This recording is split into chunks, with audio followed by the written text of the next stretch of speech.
Hello students, welcome to learn Guru classes.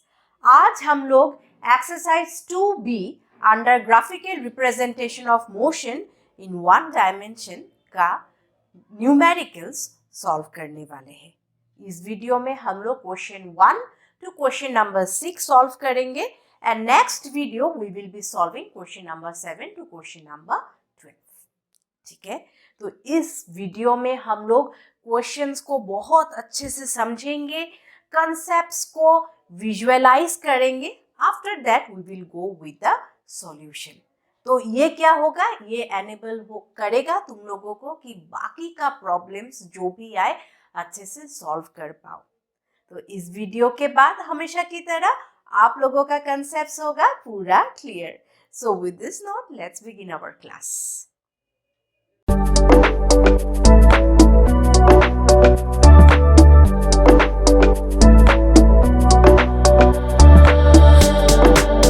First question is, the figure A shows the displacement time graph for the motion of a body. Use it to calculate the velocity of body at t equal to 1 second, 2 seconds and 3 seconds and then draw the velocity time graph for it in figure B. इस question का मतलब है कि हम लोग graph से displacement और time का वैल्यू निकालेंगे और उसी का अकॉर्डिंगली वेलोसिटी निकालेंगे। तो once we have found out the velocity for all the t time stamps 1 second, 2 second and 3 second and then we will plot the velocity time graph. तो आइए देखते हैं। फर्स्ट है ये डिस्प्लेसमेंट टाइम ग्राफ। तो velocity at 1 second, देखो corresponding displacement क्या है, 1 सेकेंड का 2 मीटर है, right.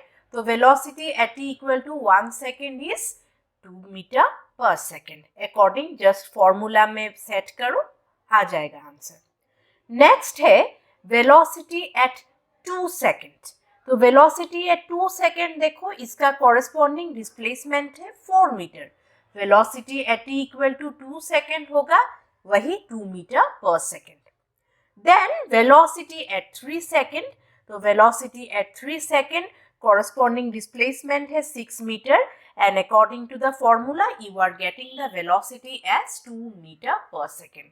So you have got the velocities, value of velocities v1, v2, v3. Now we are going to plot it on the velocity time graph.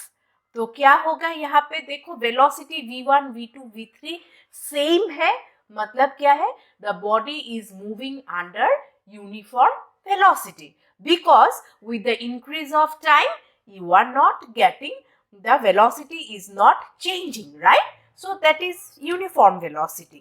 तो under uniform velocity theory part में पता ही है, when you will be plotting the velocity time graph, it will be a line that is parallel to the time axis. तो velocity time graph होगा 2 metre per second पे एक line जो parallel होगा time axis पे। Second question है, following table gives the displacement of a car at different instance of time. So from that you are to draw the displacement time sketch and find average velocity of car, and the second part is what will be the displacement of car at number 1 2.5 second and the second is 4.5 second. So using this table we plot the points and accordingly we join these points. So we are getting the displacement time graph as a straight line. तो एक additional information यहाँ से क्या मिल रहा है कि the body is moving under uniform velocity, क्योंकि displacement time graph हम लोगों को स्ट्रेट लाइन मिला है। ठीक है, ऑलरेडी पता है थ्योरी में। Now you are to find out the average velocity of car. तो average velocity is displacement by total time, right. तो डिस्प्लेसमेंट क्या होता है, final position minus initial position. अब final position of the car कहाँ पे है, 20 मीटर पे है एंड इनिशियल पोजीशन कितना है, 0 पे है। तो displacement is 20 metre and total time from 0 to 4 second is 4 second, total time is 4 second. तो average velocity according to the formula is 5 metre per second. अब आते हैं सेकेंड पार्ट पे। तो सेकेंड पार्ट में हम लोगों को डिस्प्लेसमेंट निकालना है, राइट। तो यहाँ से एक इंफॉर्मेशन जान लो कि instantaneous velocity is equal to average velocity, that is 5 metre per second. Okay, तो हर एक इंस्टेंस में मतलब 5 मीटर पर सेकेंड होगा इसका वेलोसिटी। ओके, तो from the formula average velocity equal to displacement by time, we are getting the displacement as average velocity into total time. Okay, so using this formula we are going to find out the displacement. The displacement of the car at 2.5 second is 12.5 meter according to the formula, and displacement of the car at 4.5 second is 22.5 meter. Third question is, a body is moving in a straight line and its displacement at various instants of time is given in the following table. So, this is the table. Okay. So, plot displacement time graph and calculate. First is total distance travelled in interval of 1 second to 5 second, and the second part is average velocity in time interval 1 second to 5 second. Okay. So, from these values we are going to plot the displacement time graph. So, we get these points according to the table and we join the points, and thus we get the graph something like this. Okay. So, first part is what? You are to find out the total distance travelled in 1 second to 5 second. तो देखो 1 second का corresponding distance कितना है 6, and 5 second का corresponding displacement कितना है 18. So total distance travelled in interval of 1 second to 5 second is 18 minus 6, मतलब ये वाला पार्ट होगा इसका path length, that is distance. तो you are getting the total distance travelled as 12 metre. ठीक है, तो ग्राफ से हम लोगों को समझ में आ रहा है, right. Next part is you are to find out the average velocity in time interval of 1 second to 5 second. Average velocity है डिस्प्लेसमेंट बाय टोटल टाइम. तो एवरेज वेलोसिटी के लिए डिस्प्लेसमेंट कितना होगा? इनिशियल पोजीशन इसका 6 है एंड फाइनल पोजीशन इसका 18 है. तो डिस्प्लेसमेंट हम लोगों को final position minus initial position, that is 18 minus 6 equal to 12 metre. We are getting the displacement. Okay, and total time मतलब 5 और 1 सेकेंड का जो टाइम है 5 minus 1 that is equal to 4 second. Now put this in the formula. You are getting the average velocity as 3 meter per second. Only note this part at 1 second. यहाँ से भी graph table से हम लोगों को दिख रहा है कि 1 सेकेंड पे डिस्प्लेसमेंट है 6, तो 6 होगा इसका इनिशियल पोजीशन, एंड 5 सेकेंड पे इसका डिस्प्लेसमेंट है 18 मीटर. तो 18 मीटर होगा इसका फाइनल पोजीशन, जो पिछले वाला क्वेश्चन में भी है, पार्ट में भी है. 18 minus 6 that is 12 metre.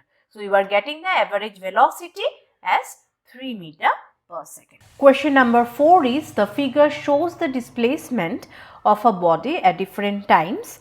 So first is calculate the velocity of body as it moves for time interval 0 to 5 second. Second is 5 second to 7 second. Third is 7 second to 9 second. And second part is calculate the average velocity during the time interval of 5 second to 9 second. तो graph already present है हम लोगों के पास, तो we are to find out the values. Velocity during interval of 0 to 5 second, तो 0 to 5 second का corresponding displacement देखो क्या है, 0 है, एंड 5 सेकेंड का कॉरेस्पॉन्डिंग डिस्प्लेसमेंट है 3 सेकेंड. तो you are getting velocity equal to displacement by total time. तो डिस्प्लेसमेंट है 3 by 5 that is total time, and you are getting the velocity as 0.6 meter per second. ठीक है. Second part velocity during time interval of 5 second to 7 second. अब देखो 5 second का corresponding displacement क्या है, 3 है, एंड 7 सेकेंड का कॉरेस्पॉन्डिंग डिस्प्लेसमेंट क्या है, 3 ही है। मतलब क्या है, the displacement is not changing, means you are not getting any slope, right? So the velocity will be 0, right? 0 over here because displacement is not changing, the body is stationary at this point. Next है velocity during time interval of 7 second to 9 second. तो 7 second का corresponding displacement है 3 metre and 9 second का corresponding displacement है 7 metre, right? तो displacement कितना होगा, displacement is 7 minus 3 and total time मतलब 9 माइनस 7, तो you are getting the velocity as 2 metre per second. आशा करती हूँ ये समझ में आया है। देखो 7 second to 9 second time frame में बोला है, तो 7 सेकेंड का डिस्प्लेसमेंट इज 3 मीटर, 9 सेकेंड का डिस्प्लेसमेंट इज 7 मीटर। तो डिस्प्लेसमेंट फाइनल माइनस इनिशियल, तो 7 minus 3 is 4 and total time मतलब ये टाइम गैप, तो ये टाइम गैप मतलब क्या है, 2 सेकेंड का ही है। 9 minus 7 that is 2 metre per second is the answer. अब सेकेंड पार्ट में जाते हैं। Second part, you are to calculate the velocity during the time interval of 5 second to 9 second, ठीक है? तो 5 सेकेंड टू 9 सेकेंड का कॉरस्पॉन्डिंग डिस्प्लेसमेंट देखो, तो 5 सेकेंड का है 3 metre as displacement and 9 second का है 7 metre as displacement and total time frame कितना होगा, 9 minus 5 second that is 4 second. तो put it in the formula, you are getting the average velocity as 1 meter per second. Question number 5. From the displacement time graph of a cyclist, find the following. First is average velocity in the first 4 seconds. Second is the displacement from the initial position at the end of 10 seconds. And third is the time after which he reaches the starting point. The displacement time graph is already given. So from that we are to find out the average velocity.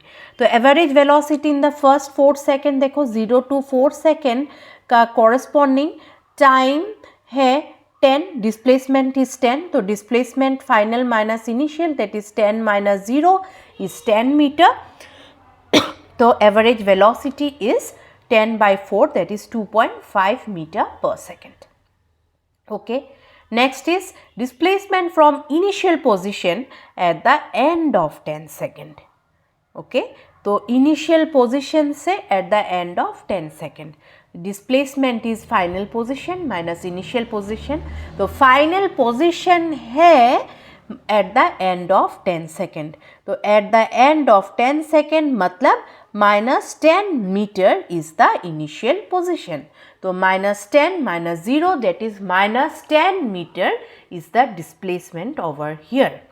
And the third is the time after which he reaches the starting point. So starting point means what? Displacement is 0. So displacement कब होगा 0? When the final position is equal to the initial position. तो कहाँ पे देखो final position is equal to the initial position, मतलब जब displacement 0 होगा, मतलब ये पार्ट में डिस्प्लेसमेंट 0 है, मतलब final position minus initial position is 0 means that is the starting point. तो एक बार यहाँ पे डिस्प्लेसमेंट 0 हो रहा है और एक बार दैट इज 7 सेकेंड पे डिस्प्लेसमेंट 0 हो रहा है और 13 सेकेंड पे डिस्प्लेसमेंट 0 हो रहा है। तो time after which he reaches the starting point is 7 second and 13 seconds. The sixth and the last question of this video is the figure shows the displacement time graph of motion of two cars A and B. Find number 1 the distance by which car B was initially ahead of car A. Second is the velocities of car A and car B. Third is the time in which car A catches car B. And the fourth is the distance from start when the car A will catch car B. ठीक है, तो car A और car B का displacement time graph कुछ ऐसा है, ठीक है। तो you are to find out these values. First of all इस ग्राफ से हम लोगों को एक चीज़ तो समझ में आ रही है, वो है कि car A is ahead of car B, right. Initially it was ahead of car B. अब क्वेश्चन में जाते हैं। The distance by which car B was initially ahead of car A। तो starting position of car A is 0, क्योंकि देखो graph A का जो green वाला जो स्ट्रेट लाइन है, initial position is 0। Starting position of car B is 40 kilometre, red वाला graph है B का, तो B इनिशियल पोजीशन 40 पे है, ओके। तो यहाँ से पूरा समझ में आ रहा है कि B is ahead of car A, क्योंकि B पहले स्टार्ट किया है ना। तो car B was initially ahead of car A by 40 kilometer. Second part is the velocities of car A and car B. तो displacement equal to final for velocity of car A, displacement equal to final position minus initial position। तो final position है 160 minus 0, that is 160 kilometre is the displacement, right. And velocity time तो है 4 our, क्योंकि पूरा final देखो time 4 minus 0 that is 4। तो velocity is 40 kilometre per hour for car A. And for car B displacement is final position minus initial position. तो final position car B का कहाँ पे है, 120 पे है, और इनिशियल पोजीशन कहाँ पे है, 40 पे है। तो 120 minus 40 that is 80 kilometre is the displacement, and velocity we are getting as 20 kilometre per hour. Third point is the time in which car A catches car B. Car A catches car B मतलब एक position में, एक time में और एक position में दोनों car एक ही साथ होते हैं। तो ग्राफ से कैसे समझ में आएगा? तो जो इंटरसेक्टिंग पॉइंट है ना, वही होगा इन दोनों का मीटिंग प्लेस, ठीक है। कार ए और कार बी एक साथ में है। तो देखो intersecting point corresponding to the time है 2 आवर पे, okay. So the time in which car A catches car B is 2 hours. And the fourth is the distance from start when the car A will catch car B. तो इसका corresponding displacement along y-axis is 80 kilometers. इतना तक ही था question number 1 to question number 6 का numericals. तो अगले video में बाकी का न्यूमेरिकल सॉल्व किया जाएगा। तो if you like this video please subscribe to Learn Guru classes, like and share it with your friends and family. Thank you so much. Bye bye.